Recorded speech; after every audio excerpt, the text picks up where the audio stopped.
Добрый день, уважаемые участники вебинара. Меня зовут Оля Лукьянова, я руководитель кураторской службы факультетов дизайна и дизайна интерьеров в Высшей школе «Среда, обучения». И сегодня мы продолжаем нашу серию лекций «Встречи вне границ». И это уже третья лекция направления дизайна интерьеров. Встречи по направлениям дизайна интерьеров проходят по средам в 19 или 20:00. Все расписание вы можете посмотреть на нашем сайте. А также встречи у нас проходят еще по направлениям психологии и дизайна. Дизайн – это четверги, психология – это вторники.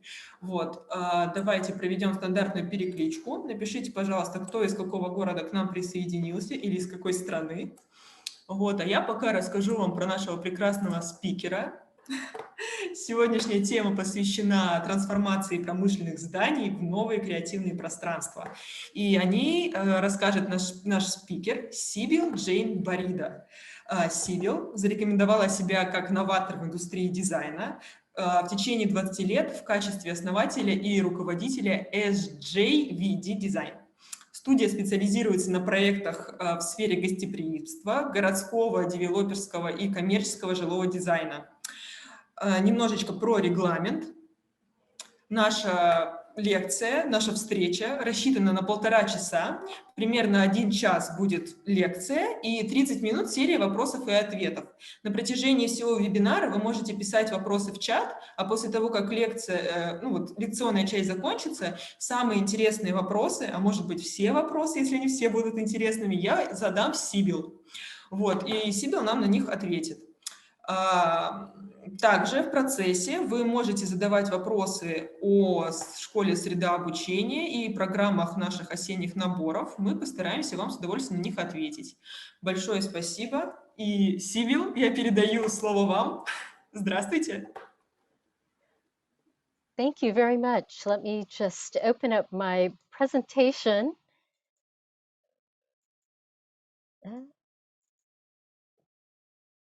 And thank you very much. I'm Sybil Jane Burrito, coming to you live from Long Beach, California.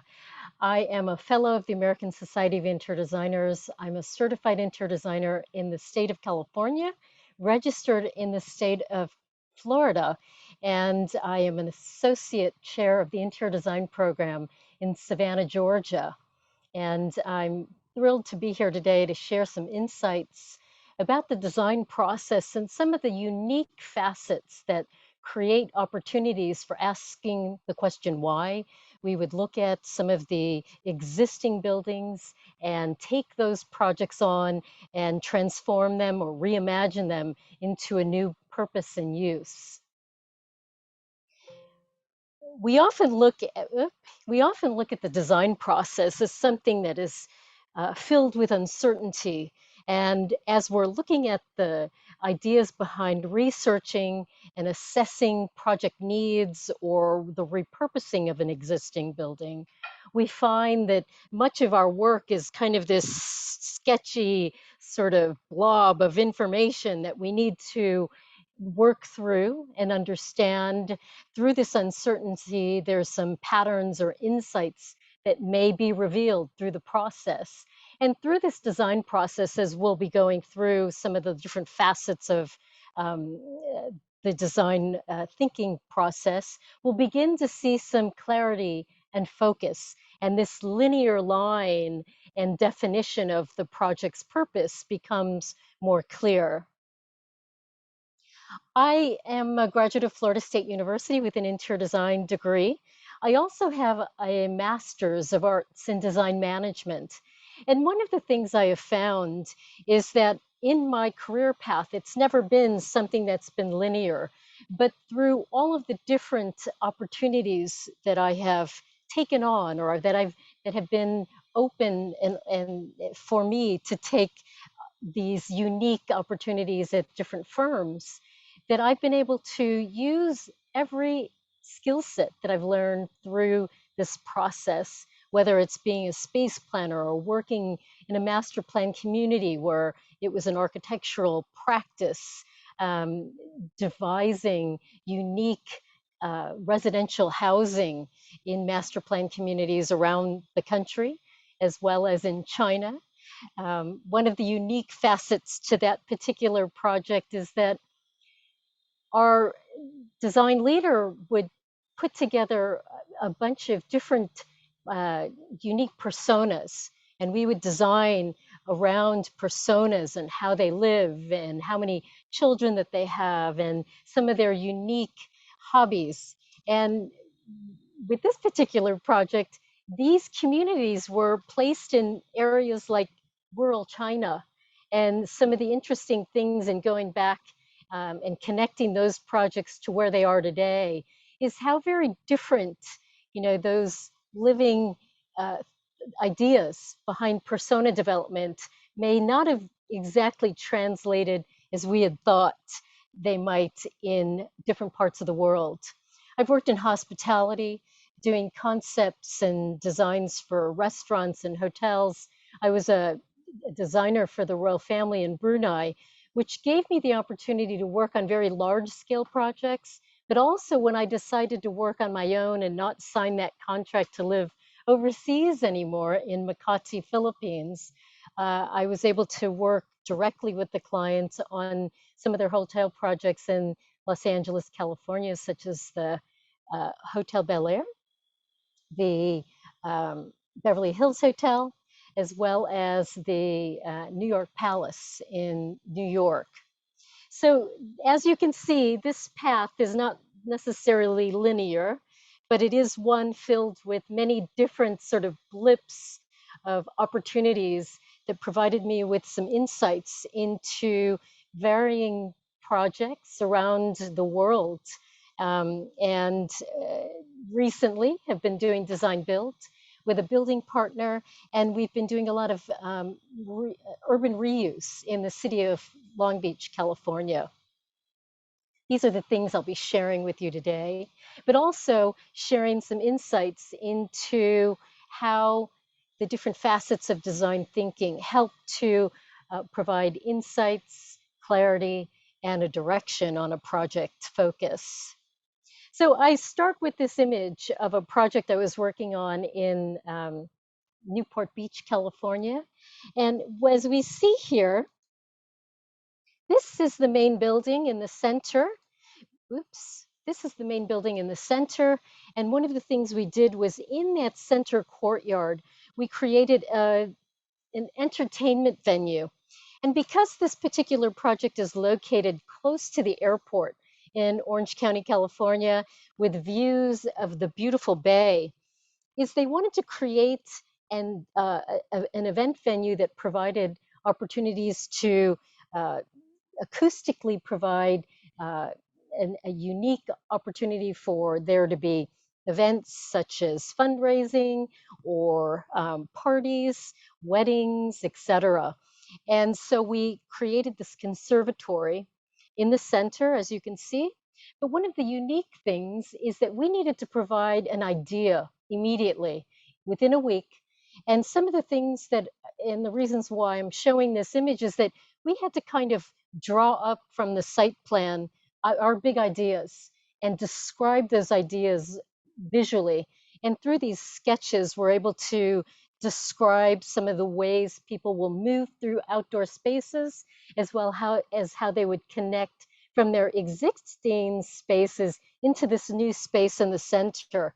So on the exterior of the building, we created a koi pond for gathering so that when events would meander out to the exterior of the building, we would have other opportunities for people to engage. So there was a small little putting ground. There was also kind of a grassy knoll where people could play games. And as you enter into this space here, we had a beautiful sort of water feature that guided you into the entry. So the entry of the building actually changed, and the drive-through would take you to this section here where you'd see the beautiful greenery and take you into that space and then into the conservatory. So these images tell the story and the storytelling about how we've changed the entry into the building, how one would experience the space and engage with both the interior and the exterior. And these moments of storytelling are key to providing opportunities for these projects to move forward. And always the question will be why.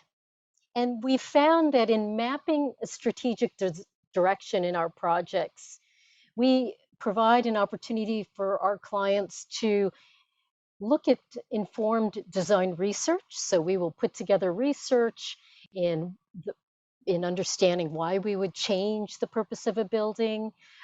We do an analysis so we better understand the needs of the location, the community, our users. And then from that, we create empathy mapping, where we gather an understanding of the um, who, what, why, of the reasons why a person would engage in a space. We understand more about their needs, and then we create personas in which we actually use as the focus of our projects. So we've gone from macro to very micro management of who we're designing for. So we map a strategic direction so that we can answer the questions why. We use research, analysis, we create empathy mapping and persona development to start the direction of our project. So this is a mind map just kind of showing you, the investment of time in the very beginning of our projects requires us to survey the property. It requires us to analyze and to provide our clients with different opportunities to think and reimagine the purpose of the project. We, in our analysis, see there's maybe some similarities, maybe there's some themes, maybe there are some things that are happening. One of the things in Los Angeles, California, that we've got so many of these commercial buildings that sat empty during the pandemic. And one of the things we found, and we've heard many things, is that people weren't moving back into these cities like Los Angeles. And these big buildings are now becoming warehousing centers for Amazon because we saw that everybody was having things delivered to their homes. People were working remotely. And one of the things we were finding is that people were using those spaces now to become distribution centers for Amazon to distribute product around the city of Los Angeles and beyond. So with our informed information defining our direction on our project, we would then create our space plans and then focus in on the programming element of our project.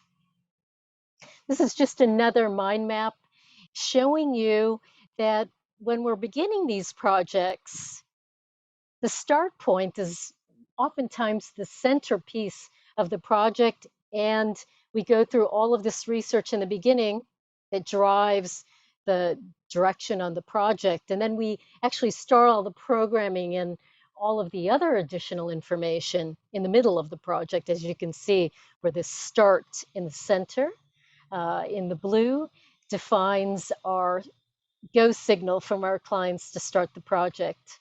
So we research, we analyze, we create the empathy mapping, persona development, and set the goals with our project schedules, as well as our defining moments throughout the project where we're developing conceptual design, schematic design, design development, construction documents. Also, as a big piece that we share with our clients is the importance of lighting and the importance of lighting quality, especially in the urban reuse of projects. Oftentimes we have very high ceilings. At the time, some of our projects, they didn't take into consideration some of the human needs that we focus on today. So this kind of gives you an idea that we use lighting as a major design goal. As we look at our projects, we look at our human needs, visibility, task, performance, visual comfort, social communication, mood, and atmosphere, and being able to control all of that through technology. We look at the health, safety, and well-being. We look at all of the other aspects to economics, energy efficiency, as we look at LEED. And today we look at WELL standards as a big part of our design focus. And we see that we go back to the principles of design when we look at marrying and working with our architectural teams to look at form, composition, style, codes and standards, safety and security, and that balance of daylighting with our interior spaces. So it's really a team focus. And we work very early on with um, our team partners, whether they're our engineers or architects, landscape architects, to put together all of these sort of needs utmost at the front and front loaded part of our projects. So we use this design thinking model as how we start. So we look at discovering, defining our goals, we develop plans and sketches, we develop concepts and prototypes, and we deliver these to the client to get their feedback as quickly as possible. And then we iterate new designs. But as we know through the design process, this circular direction never is circular, as I've been teaching design thinking to students in India that are engineers, architects, big design thinkers, there are business leaders. We teach that this circular moment in design thinking never is in that order. Sometimes we go back to defining as we start to develop schemes and we realize we missed the boat. We missed something in defining the direction of our project and we need to go back. So this is a very faceted and live and very uh, singular methodology, yet it's something that changes direction in many aspects of the work that we do. So when we think about building our network can be associations, whether they are associations, professional associations, or if they are our building partners. I like to think of the architects, the contractors as our building partners, engineers. And in this particular project, I was invited to work on a showroom with F. Schumacher and Company, located in West Hollywood, California. And I believe through this network, it gave me the opportunity to work on a window display celebrating Chinese New Year. And in this space, we used new products. We introduced some of the new fabrics, new furniture pieces, and any of their art accessories as a part of sharing and providing information about F. Schumacher and the many different vendors that are within the framework of their showroom. So this is a project that I worked on celebrating Chinese New Year and welcoming spring. So we worked with somebody that did all of the custom work to create the panels. And then, of course, F. Schumacher provided all of the furniture and fabrics for our disposal. This is a project in Long Beach, California, where we had a very plain sort of strip mall or strip center. And one of the things that was an inspiration as we're working with this particular client is our client was somebody who loved travel, and his name is Michael. And Michael wanted to recreate opportunities to bring home memories of Italy. One of his big things is eating and celebrating with his very large family. And so this was a one-story um, strip mall or strip center.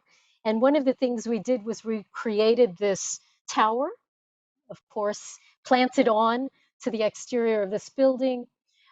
We had then created a roof dining area, and it was a very small sort of linear space.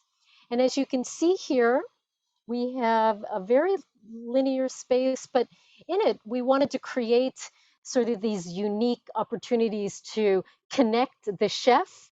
In the back in the center is the chef's table.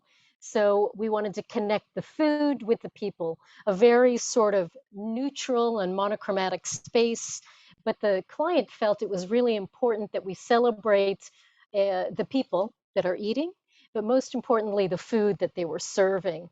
So as we can see in some of these other images, this is the dessert bar, and it's a very small space. So as you can imagine, at night, we would find this space very busy with people eating appetizers or dessert, waiting for their tables, whether they're inside or outside. And because he was a uh, lighting manufacturer, he had a company with in China. He was very interested in integrating unique lighting aspects to his particular project.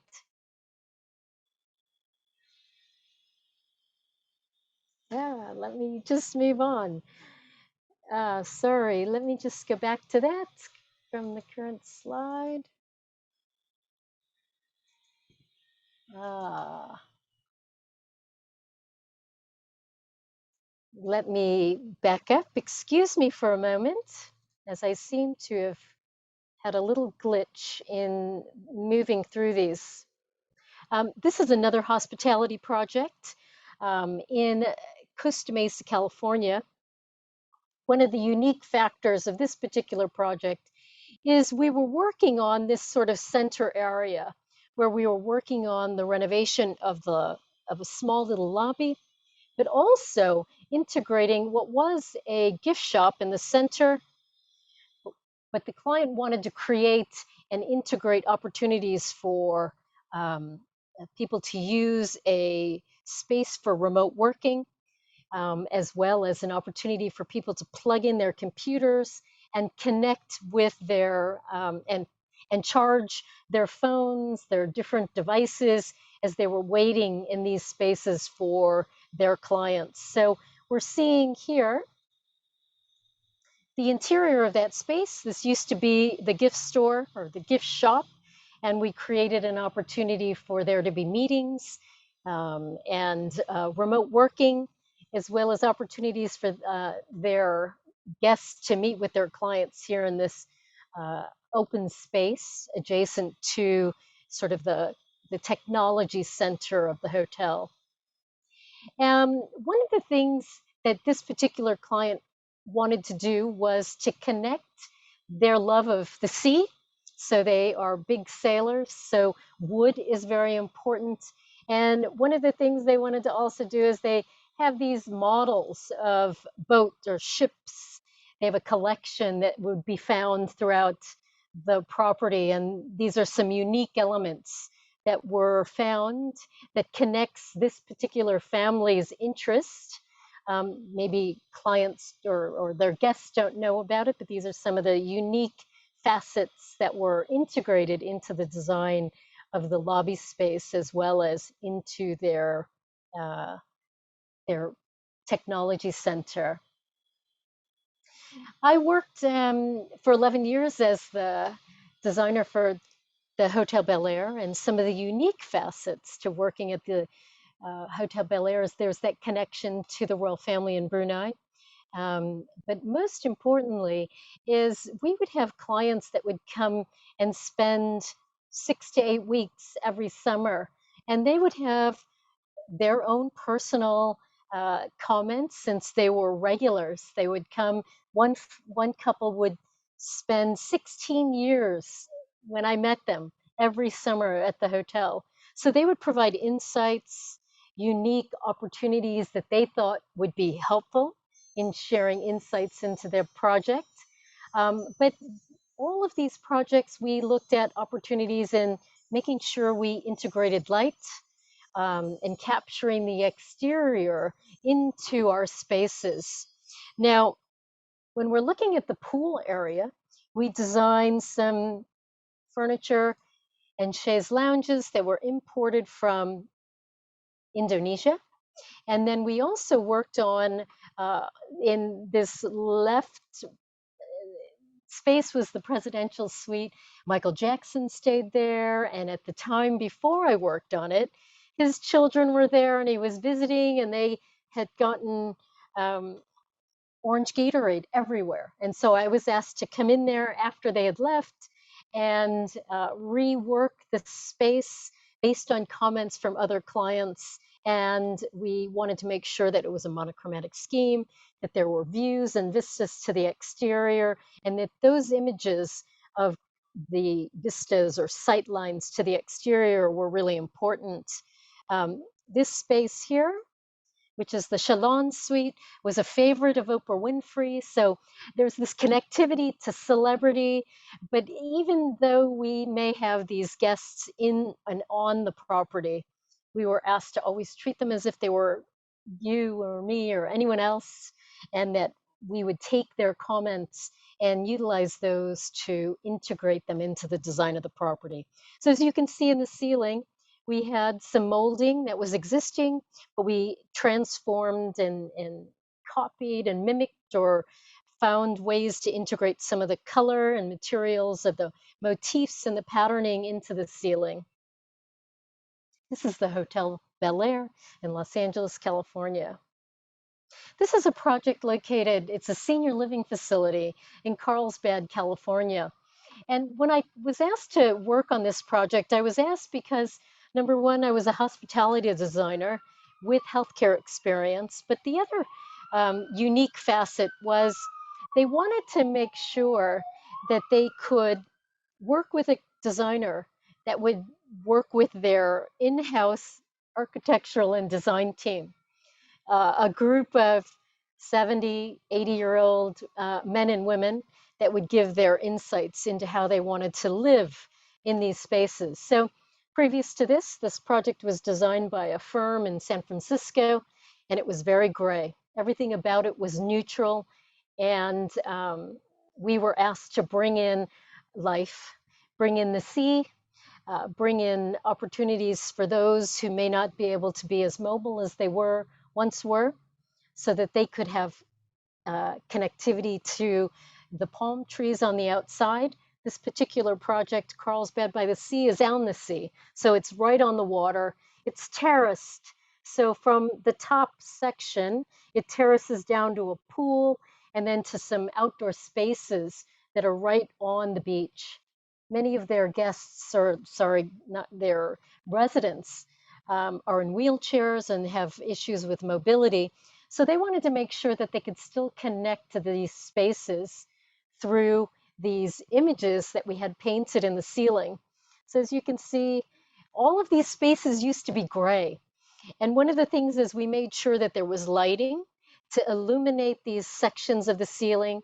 And we created these windows to the world, or windows to the outside, which were images of palm trees and images of birds, all of the sea and existing life in Carlsbad. The other things that they wanted to do was they wanted to make sure that their space didn't feel like they were a senior living facility, but that they had this idea that they were vibrant and a lively community. So what I'm showing you here is this bar that was designed for them, which they have um, weekly events. So they have happy hour, they have drinks and appetizers every Friday at 5 o'clock. But every single day they have coffee and morning treats. So they have their own little, as they wanted to call it, we want our own Starbucks. So we designed this space, which is a space that can be transformed in the evening for their events at night. And then in the mornings, it's their Starbucks morning events. So this is another view of that space here. And as you can see, as we're walking through the space, we opened up that sort of seating corridor, what used to be lots of furniture.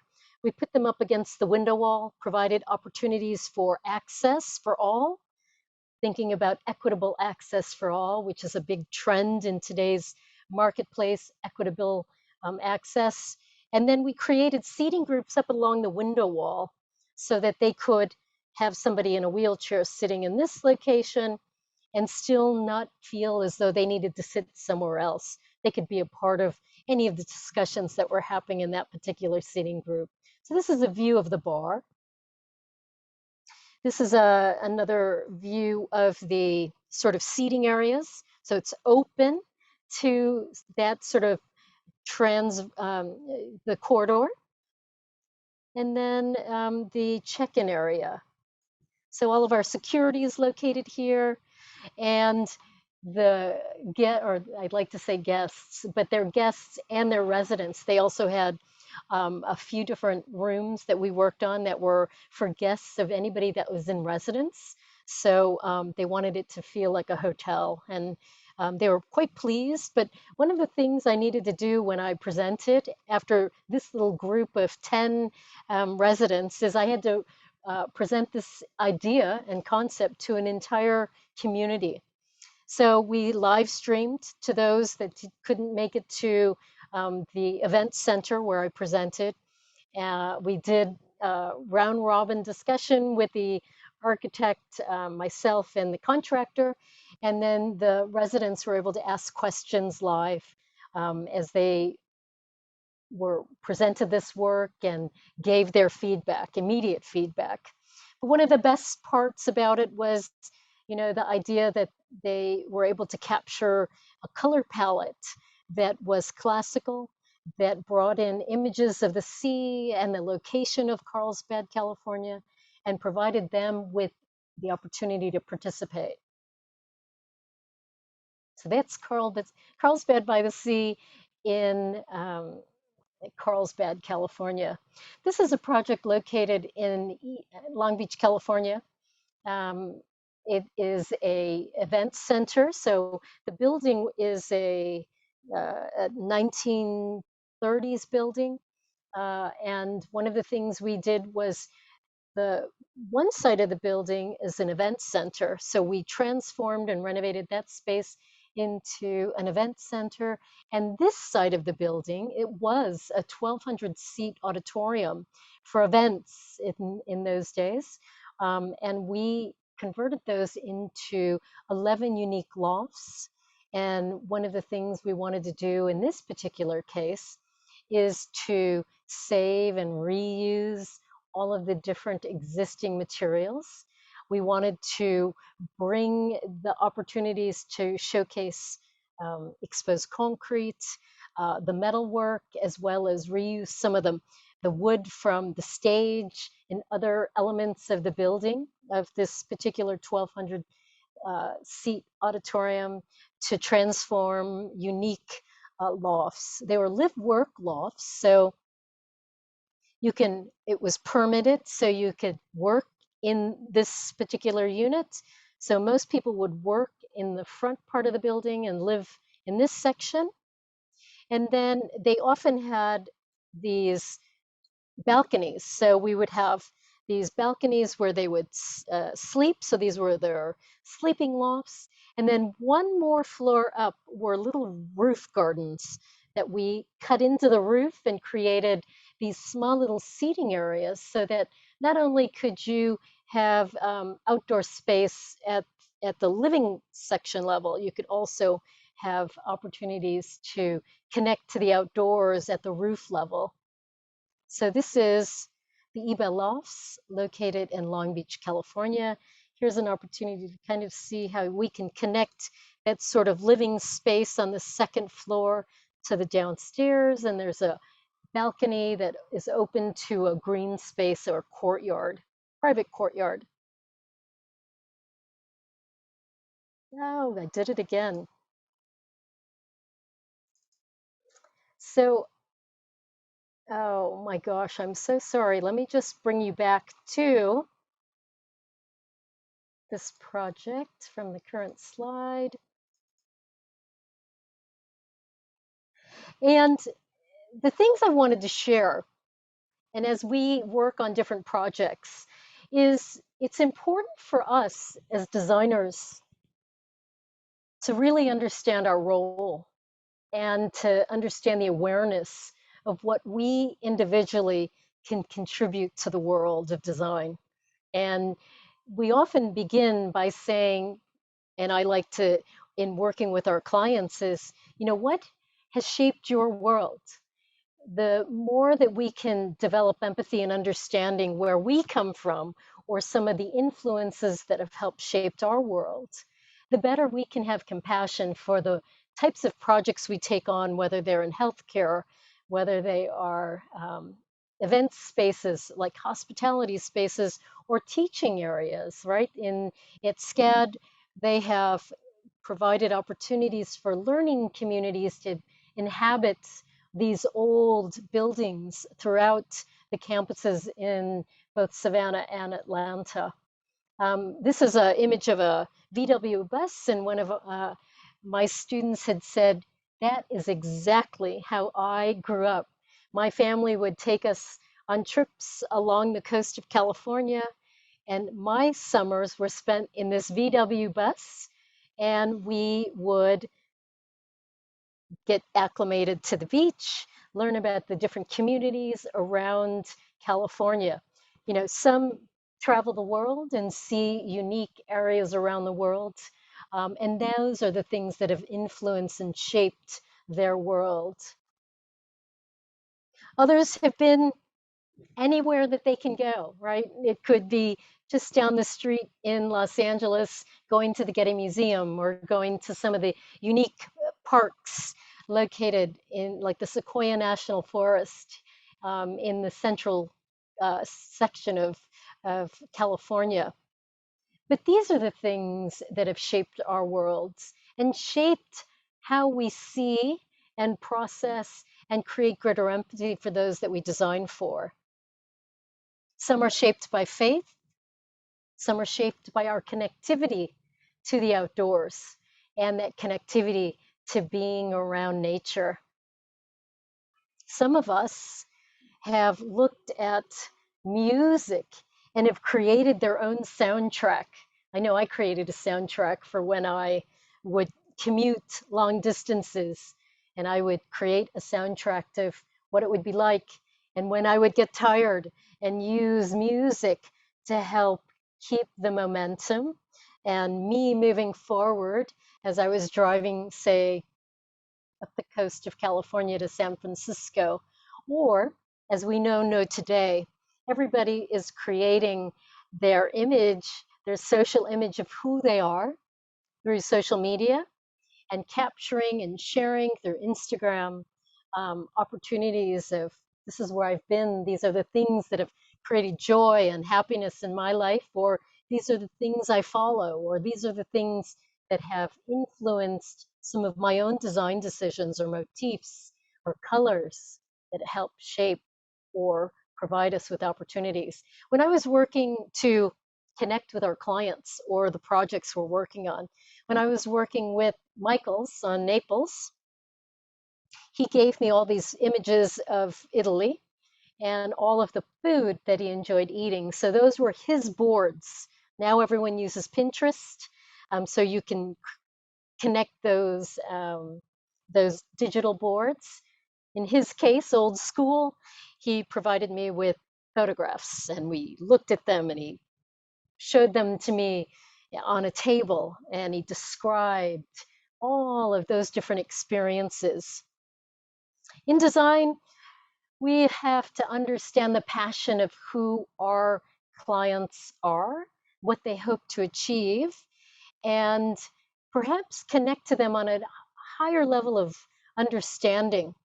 I've worked with some clients who have worked on using art as art therapy. I've worked with psychologists that used art as a methodology to work with young children to adults in art therapy, and worked on spaces to really create that opportunity for this particular client to connect with their young or older adult clients, and creating spaces where they were either creating work or looking at work.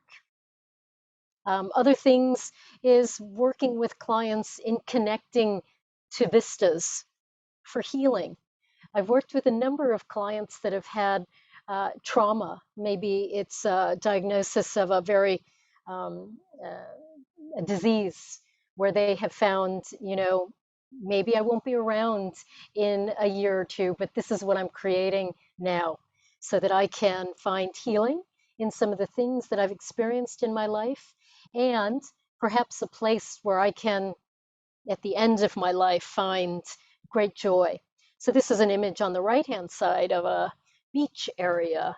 And what was important was that there was complete vistas to the ocean and that opportunity to connect and heal on the right-hand side.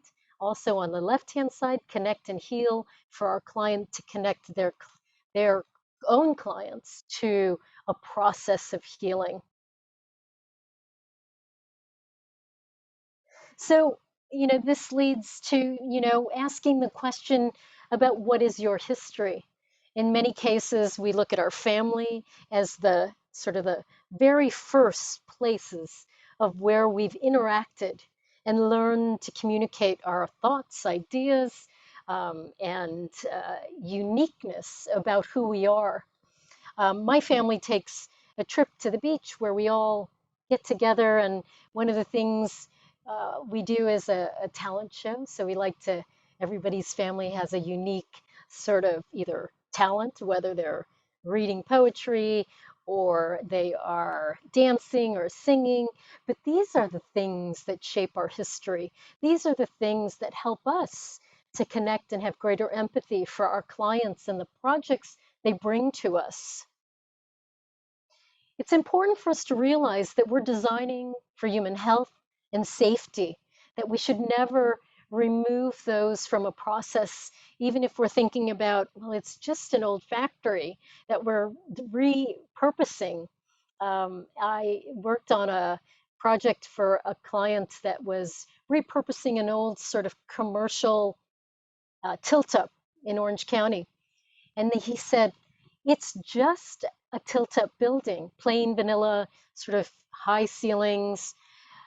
But the thing that they wanted to do, which was so unique, was in the center of their lobby, they wanted to create this turtle trough and it was a printing company. So they printed for Disney. So they did all of Disney's sort of high impact images.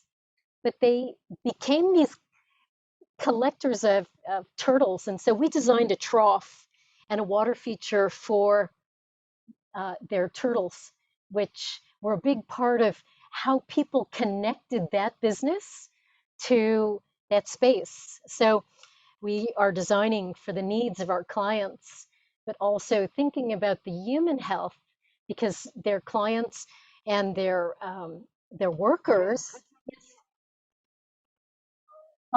A trough is like a water, it's built into the floor, and the water feature would run into the water trough, which was a place where the turtles would all sit and sort of bask in the sun. There was a big skylight we designed over the trough, and the turtles would sit, and people would use this space to get away from their work environment. Clients would meet in this space. It was actually very fascinating. I've never worked on anything so uniquely different ever. But the turtles, and then they became people who would save the turtles. If somebody heard about a turtle, they ended up taking on turtles. So they've had turtles for over 20 years in this trough that was probably 2 by 3 feet. And the turtles had places where they could rest and they would find the sun. And so that was the trough. It's kind of an open area designed into the floor with water. Any other questions about the trough? Okay, perfect. So when we're thinking about the buildings and the social needs of those that we're designing for, we often think about the very basics, right? We think about windows, we think about doors, we think about that connectivity of how people move through spaces, how do people socialize and connect indoors and outdoor spaces. We think now, more importantly, about how technology connects those unique opportunities where either there's complete automation, which is one of the things we've found through LEED certification, with a client being interested in LEED or WELL, that we are automating elements or systems within our projects, whether they're controlling light, utilizing the circadian rhythm and sharing exterior or lighting from the exterior and balancing out the interior, or closing off doors.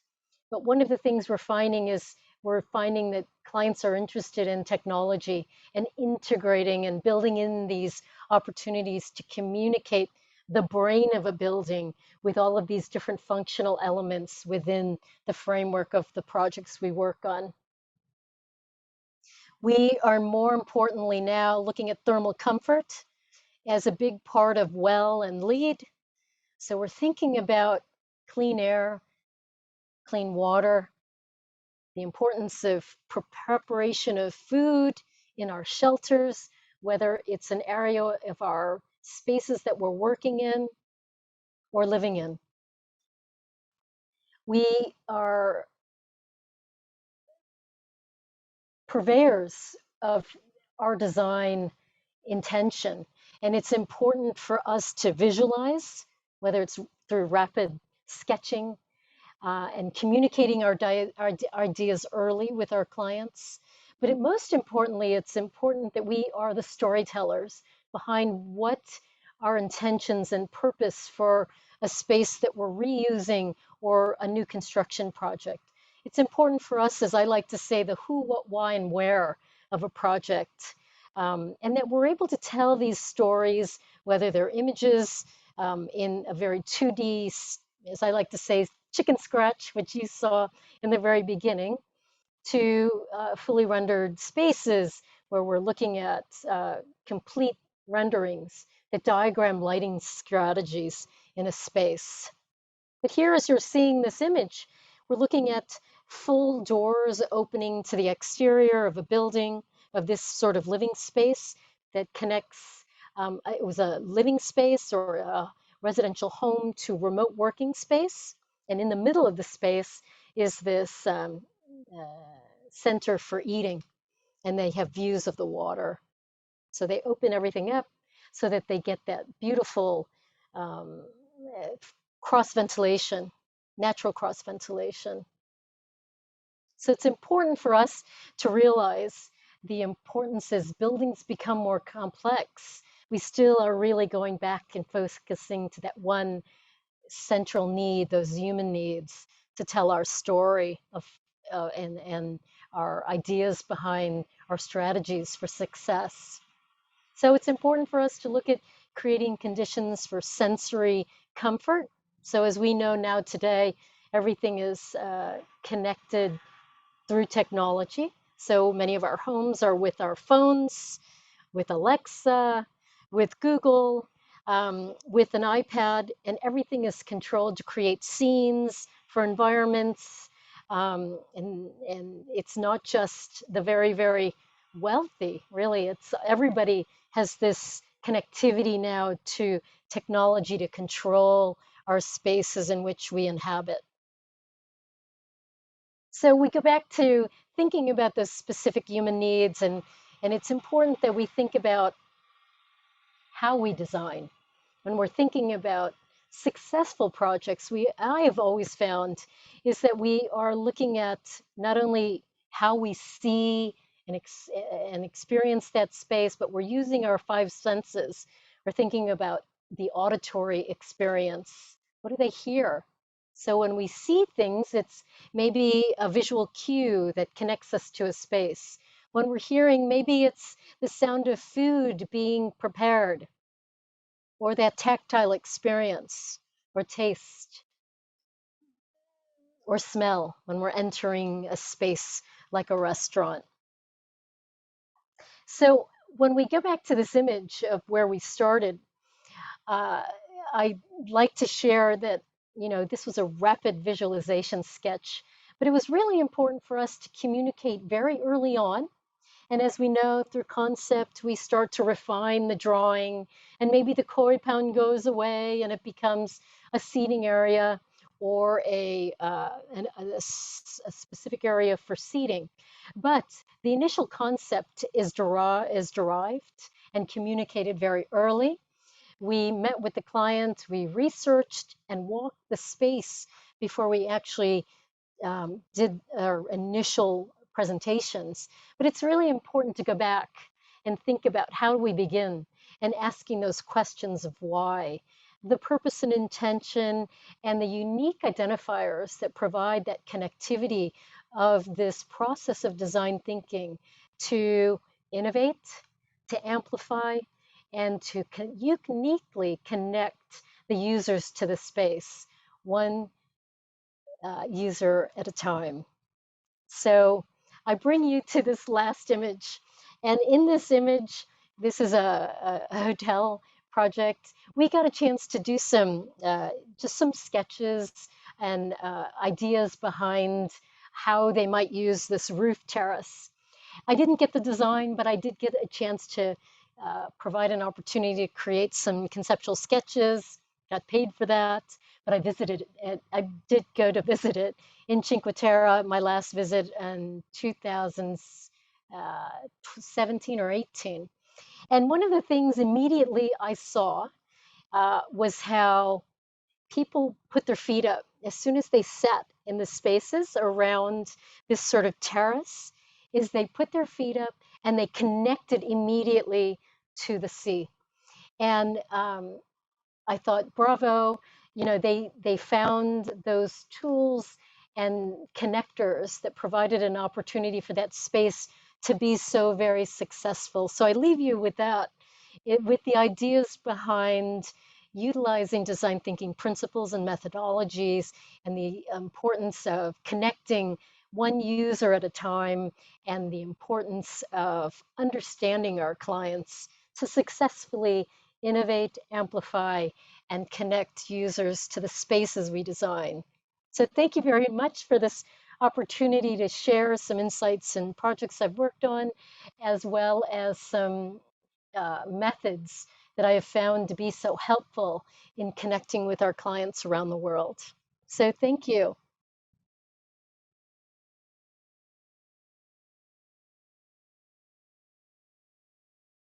I'm Sybil Jane Burrito. Thank you very much. It's been a privilege and an honor to share today with you this work.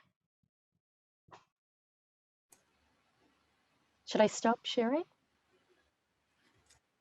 Сибил, большое спасибо за такую прекрасную Leave it on? лекцию. Okay, sorry. Все, Oh, absolutely. Okay, very good. Сибил, большое спасибо за такую прекрасную лекцию. И я перейду к вопросам, которые задают студенты, слушатели и не только. И так, ну что, поехали. Расскажите, пожалуйста, Сибил, Okay. что самое сложное в редизайне пространств и чем этот процесс отличается от дизайна с нуля?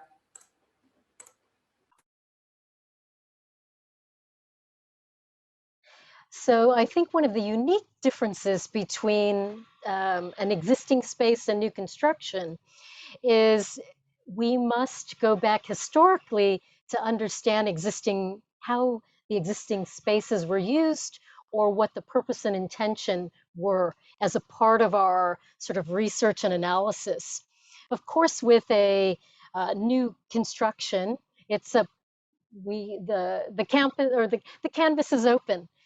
So we have some trickier elements when we're working with existing buildings. I find existing buildings to probably be, it gets the creative energy going. I really enjoy existing buildings. I find that sometimes, unless there are some parameters from a client with an existing building, I find it more challenging and actually find it more rewarding.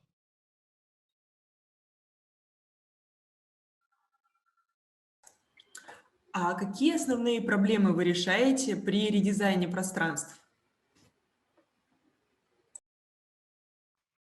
Some of the challenges with existing buildings is we may have some structural issues.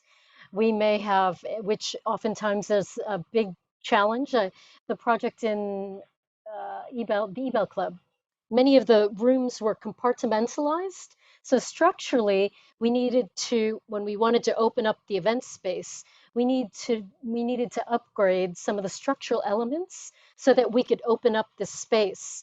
And one of the unique things about that project is in the 30s, 1933, there was a very large earthquake in Long Beach, and it was kind of shaped as a U, and it had a big open courtyard, and it collapsed. So the building was upgraded in the 1933, and then renovated in many stages to most recently. But we had to structurally upgrade the building for these big open spaces. We had to relocate plumbing to ensure that we could get plumbing to the locations where we wanted to have them. And also because of the earthquakes in Long Beach or in California, we needed to make sure that it was um, seismically upgraded for those. So these are big challenges. They're big money challenges for our clients as well. Is there anything else I missed? Oh, we needed to upgrade lighting because we had high ceilings. So we needed to drop ceilings so that we could provide opportunities to light specific areas with intentional lighting. Мгм. Спасибо, Сибил. А что самое важное при проектировании пространств?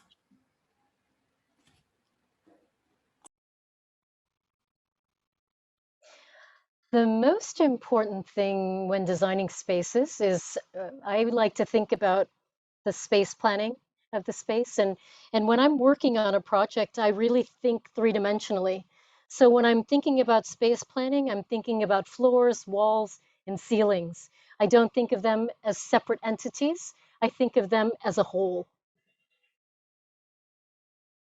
And so I think the movement through space, I think of efficiency, I think of connectivity. What is the purpose and intention of a space? Мгм. А что вы скажете об освещении пространства? Ah, lighting is such an important facet of all of our projects that we work on.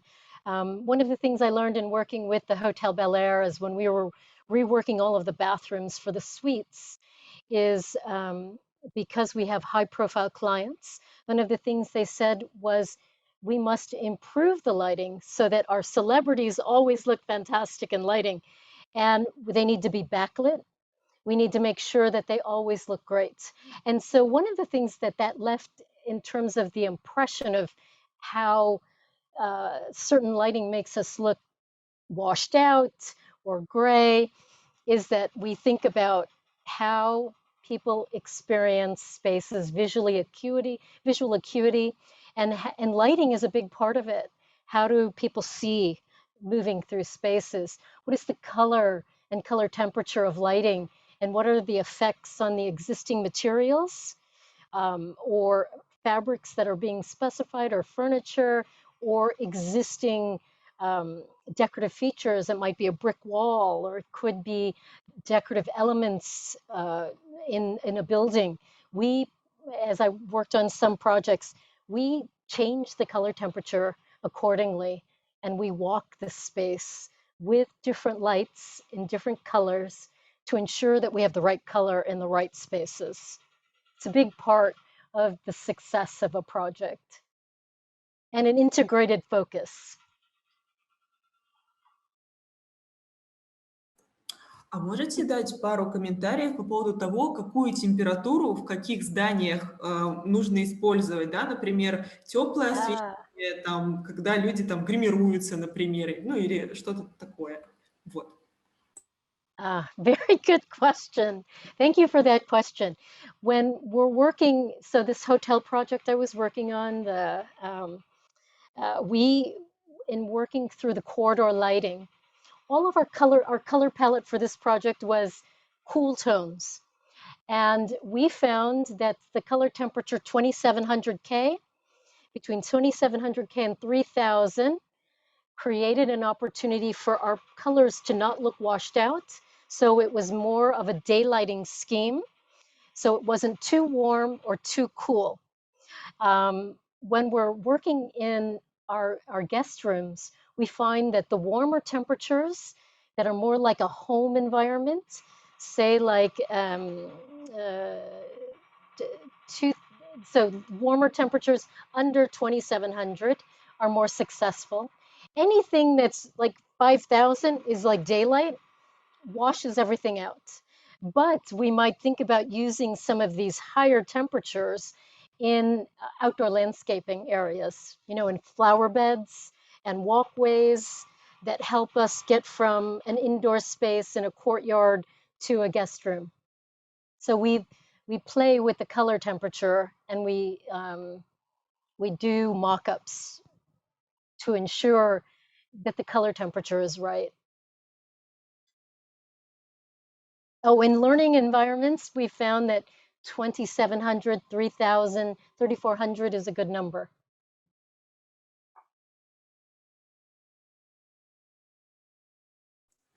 Спасибо большое за такой объемный ответ. Sure. Следующий вопрос. Как часто переделывают бывшие промышленные здания в частное жилье? Преобладает ли такая перестройка зданий над превращением их в общественные пространства? Есть ли вообще такое?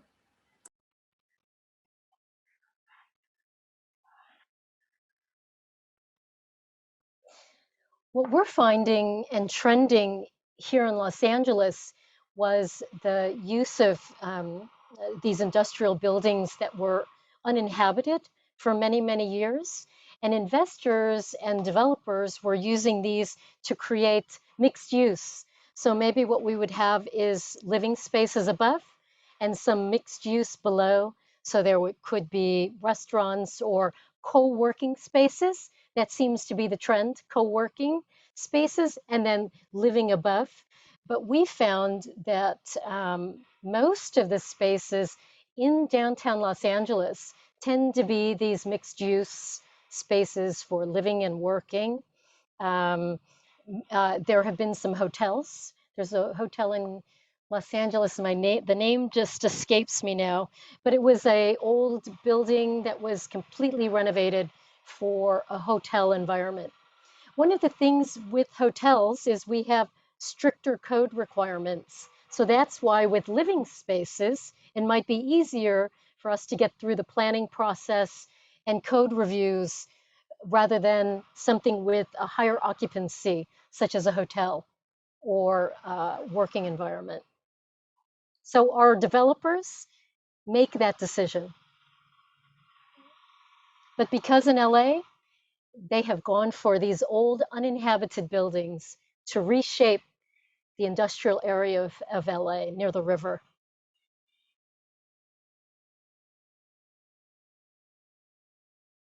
Мгм. Спасибо. Следующий вопрос. В России есть такая особенность, что стиль лофт используют не только в индустриальных форматах, но и для обычного жилья, для жилых помещений. Часто ли такое происходит в Америке? Как вы вообще относитесь к этому стилю в общем?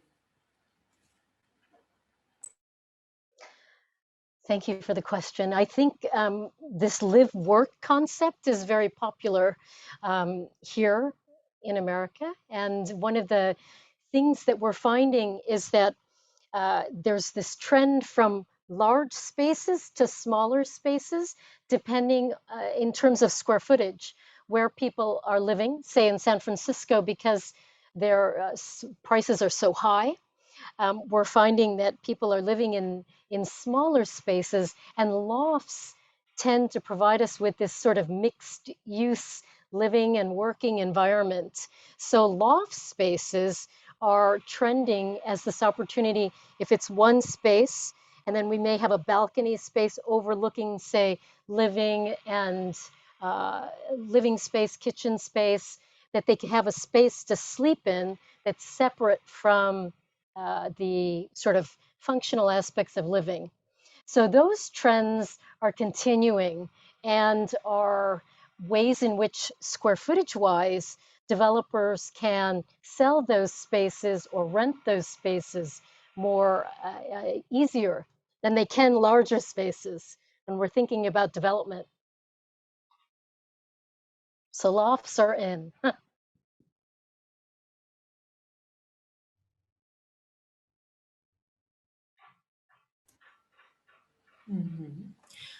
Сибил, скажите, а в каких стилях вы чаще всего работаете? Почему выбираете именно такие стили?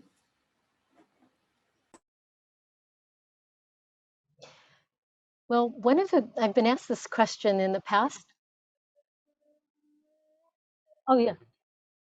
Oh, I've been asked this question in the past, um, but I think I'd like to call the work that I do more classical in structure, but they're driven by the needs of the client. So I adapt, and I find that adapting to a particular style, whether it's a classical interior or one that is modern or contemporary or is based on the particular client. And that adaptability provides me with the opportunity to work on other kinds of projects so that I'm not in one style. So I think I'd like to just say I am one that is multifunctional. I'm adaptable. I work with the particular needs of the client. Like when I was working for the clients in Brunei and working on the very lavish interiors, everything is gold and everything's gold leafed and everything is very high style and over over the top design, right? So gilded details, and that is the style of the client. So we design accordingly. I worked with a team in the Philippines that did all of the high-end special design things, elements of a project, full size. And so those full size scale drawings would go to Brunei or go to wherever the job site is in Singapore or into London, and then they would send a team of these very young Italian women that all they did was gold leafing. That was their job. They went around the world doing gold leaf. Is it my style? Maybe not, but it's something that was a part of the client's preference. Everything is gold and shiny and real gold, real gold. So I'm adaptable and flexible. Очень круто. А скажите, а с какими материалами вы любите больше всего работать?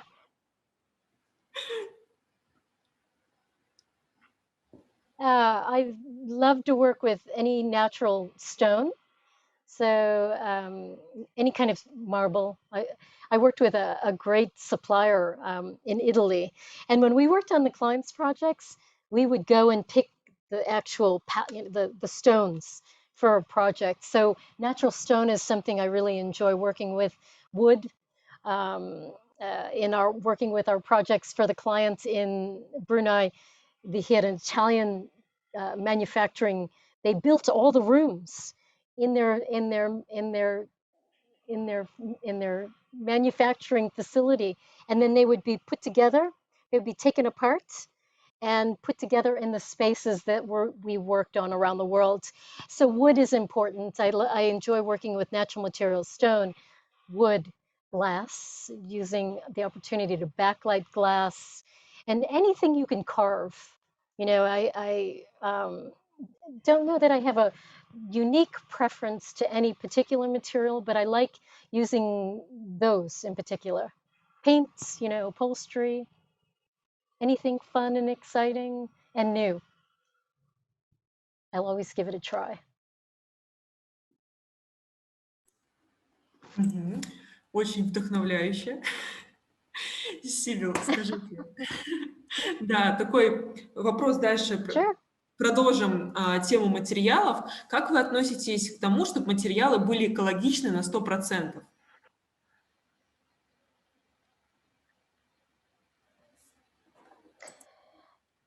100% ecological materials for some clients may not be easy for them to pay for.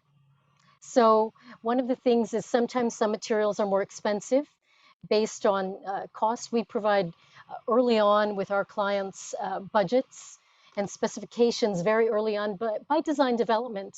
So the clients get a number or a cost breakdown.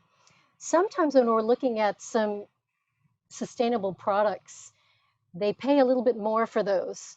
And we may have a preference to specify, but our clients may not have a preference to pay for it. So, in some projects, I'm working on a residential project now, and one of the things that they would like to do, it doesn't matter how much, we would like to make sure that we meet well and a LEED certification, even if it's a basic.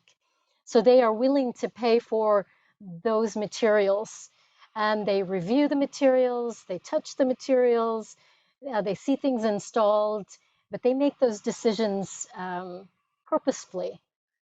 But some clients don't want to pay. I think it's a great opportunity for us to showcase how we can reduce the carbon footprint by making these very conscious decisions. Мгм. Спасибо. А у нас есть любимый вопрос, который мы задаем дизайнерам интерьеров, и он звучит так. Как вы относитесь к пластиковым окнам? Вот именно то, что это пластиковые окна, они не очень экологичны, но при этом они очень удобны в использовании.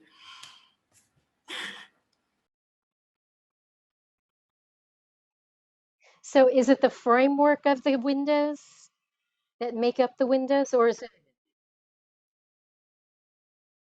Yes, I know exactly what you're talking about because I was working on a mid-century modern home. So classic mid-century, and they were looking at replacing existing windows. So when they were looking at the existing windows, we were looking at the cost, number one, but we're also looking at plastic or these are they're indestructible, and this particular place was located in the desert. So when we have some of these very high intense uh, climate issues, we ended up not going with wood. We ended up going with the ugly plastic that looks very much when it's painted out to look like wood, but because it's going to survive being beat, the wind, not just the wind, but the sand and the sunlight. So sometimes we must make these decisions based on practicality.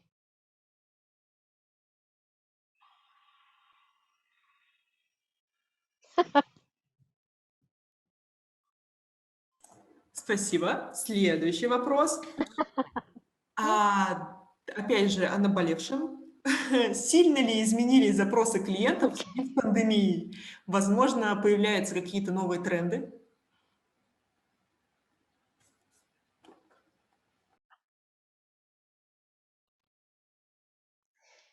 New things that I've noticed in working with clients is, and one in particular, is when they started remote working during the pandemic. I was actually working with them through the pandemic, so March, April, until they could renovate spaces within their existing home to accommodate remote working. So one of the things we found is the surge of residential design through the pandemic because people had moved home. So the things that they're looking for are flexible spaces where when they go back to an office, it can convert back to uh, their what was it, their kind of their great room or their sort of family room. So it can be converted back to a residential space like their great room or uh, their family room. But The trend is that people are moving and converting spaces for their remote working spaces. They're ensuring that there is, if they can do it, have an extra external door so that if they are entertaining clients or they have vendors meeting, that they don't go through their existing home, that they are finding a way to get an exterior door into that particular space if it can be designed in, so that they can separate their residential home to that remote working space. That's a big trend right now. And they're making sure that they upgrade their technology so that when they're in meetings, that's a big one. They're making sure their technology is at a higher level.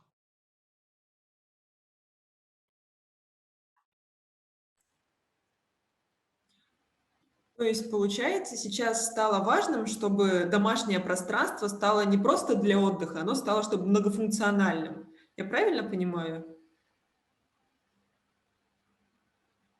Yes. What I have found is that what I've found in recent years is that because of the multi-generational aspect to how people are living today, maybe uh, parents are taking care of their own parents as a part of their living spaces, that we are seeing that all of our living spaces are adapting to accommodate multifunctional living. Maybe the grandparents are moving in temporarily, or we're increasing spaces so that they have their own sort of space that they can live in separate from the family. But the residential spaces are definitely being multifunctional and adaptable, without a doubt. That is the direction we're heading in. I've had so many clients that are now taking care of their parents, and either the parents are moving in with them or they find a way to have a space for their parents to stay if they're going to doctor's appointments or they are having to heal from surgery, whatever it may be. They have found spaces to incorporate, the dimensional family as a growing entity.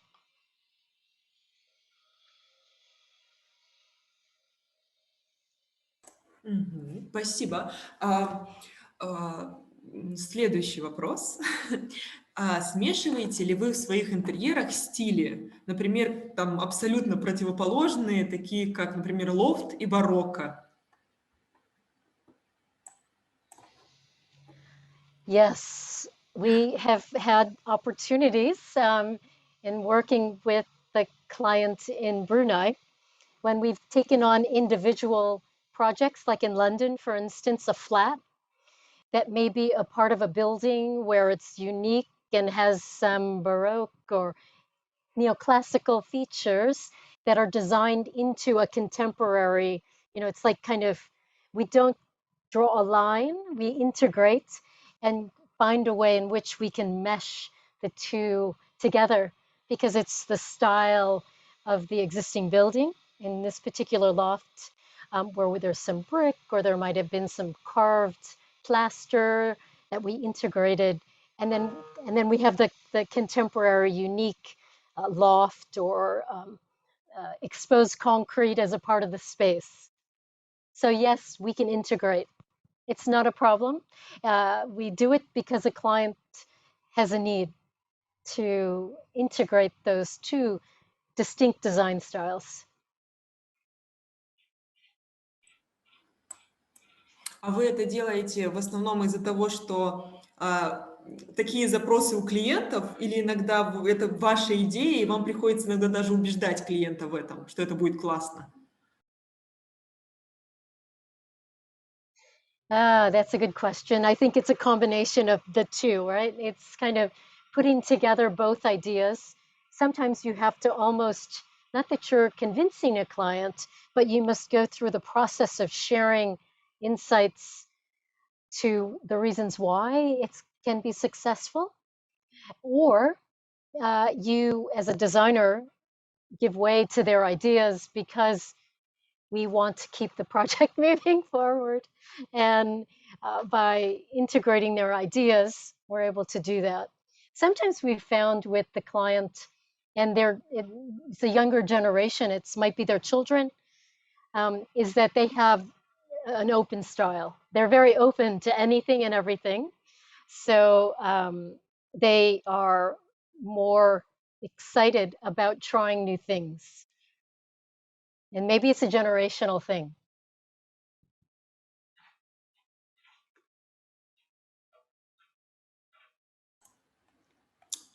Спасибо, Сибил. Великолепный ответ.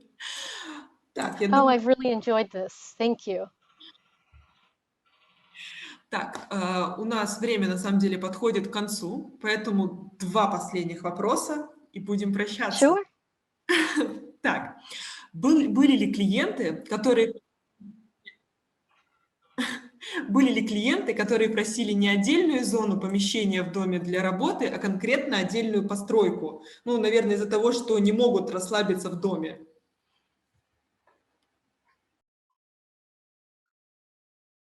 That's really interesting. I worked on a project in, let me think of this one, in Newport Beach. Well, it was kind of Irvine, Newport Beach, an industrial area.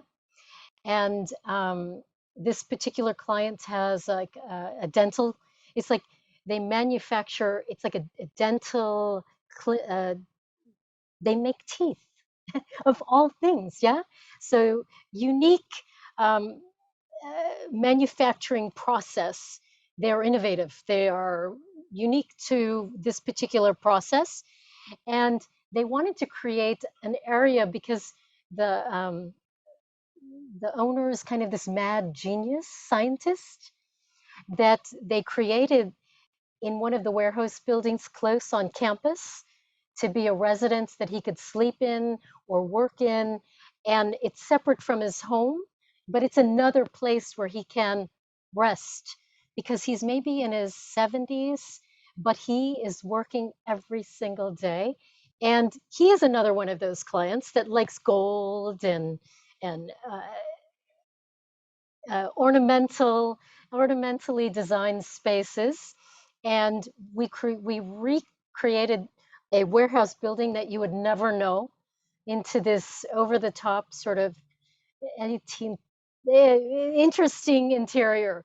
He likes to call it steampunk. Have you heard of steampunk, where it's the mishmashes of the different styles? This is how this space turned out. Dark, but uh, celebrating steampunk is how we called it. А какая самая чокнутая идея приходила вам от клиентов? Вот.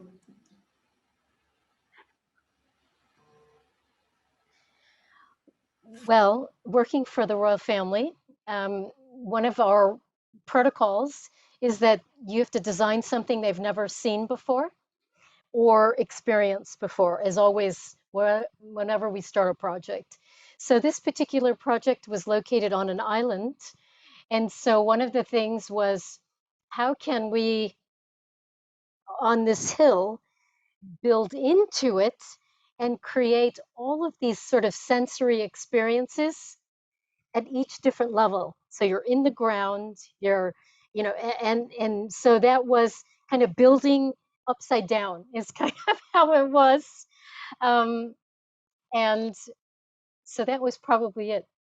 Building from the inside out, upside down, and experiencing, water. There was a sensory list of the experiences at each level. So that's kind of nuts. I mean, we have to take how are we ever going to do this to, of course we can do it. We just have to start backwards. What are these experiences? And start from the ground and figure out how to make it all stand at the end of the day. Сибил, слушая вас, понимаем, что все в этом мире реально и все можно исполнить. Давайте Yeah. будем давайте завершать эту Thank you. встречу. I've really enjoyed this. Sure. Спасибо. Давайте будем завершать. Посоветуйте, пожалуйста, нам напоследок книги, журналы, которые помогут нашим слушателям развить себя в сфере дизайна интерьеров.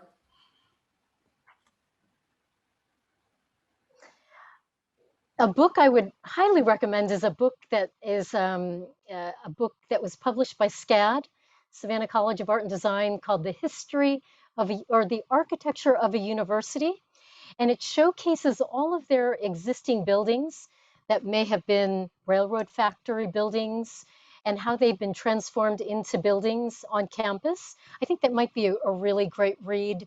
Some other things are I follow Metropolis, a magazine in the United States, which talks a lot about different trends and unique opportunities for designers to share up and coming trending features that are happening with regards to sustainability, with regards to the idea of equitable access for all in terms of interiors or exterior spaces. So Metropolis Magazine, Interdesign Magazine, and I leave you with the thought that each of you are a curator of an experience, and it's really important to understand where you come from and where the focus and passion of your drive to be a unique designer, but most importantly, for how you can connect on a much deeper level to really create unique design experiences.